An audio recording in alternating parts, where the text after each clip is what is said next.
11:24, the newest edition of Florida Weekly is out today. And presentation editor Eric Raddatz joining us in our studio with a preview of what we're going to find inside Florida Always Weekly. jam-packed with good content. Thick paper. And you are addressing the presidency. Hello, Mr. President. Right, we've got the inauguration on Friday. It's going to be a big to-do here on NBC. And you said in some ways it's going to be similar to past inaugurations, but some different. Yes, so we have the inauguration of the president, the 45th president of the United States, Donald Trump.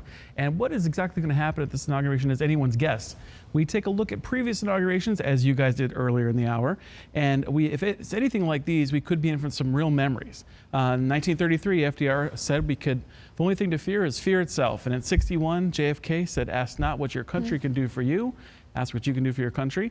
We also look at President Harrison, who actually, in the cold, left a very long inaugural speech. It left him with pneumonia, and he only served 1 month of his term before he died.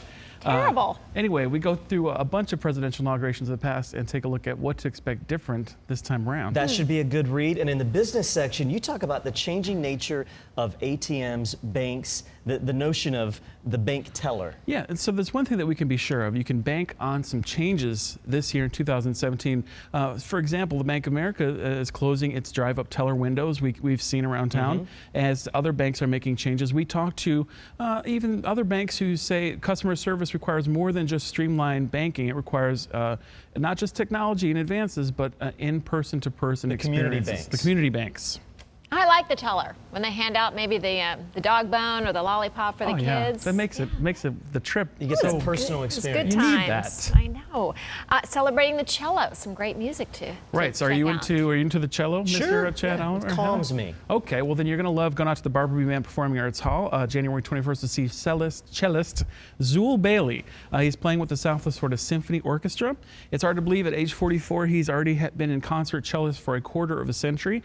Catch him before he attends the Grammy Awards later on this year, where he's nominated for Best Classical Instrumental Solo.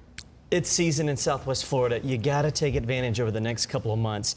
Big names in entertainment are going to be right here in our own backyard. Yes, and we have them all listed in Florida Weekly, so pick them up. We've got Kenny Rogers in town, Book of Mormon tickets. There's some Lewis Black, Gladys Knight. Just big names. Yeah, all this week. We have all the top picks for you. You want to get out and have some fun. And also, I forgot to mention, we have the destination guide that you can pick up. It's kind of like a delicious magazine for you and all of your guests that are traveling that want to know, what do we do when we're in town? Things to do. Just give them the magazine. It's free in Florida Weekly this week only. It's worth an $8 magazine right there, just free. And pick it up. Everything to do in town. Okay. I look forward to it. Hey, thanks for coming in. Thank you. All right. Thanks, He's Eric. off to Sundance, the film festival. That's what I'm telling people. Yeah. Oh, that's that.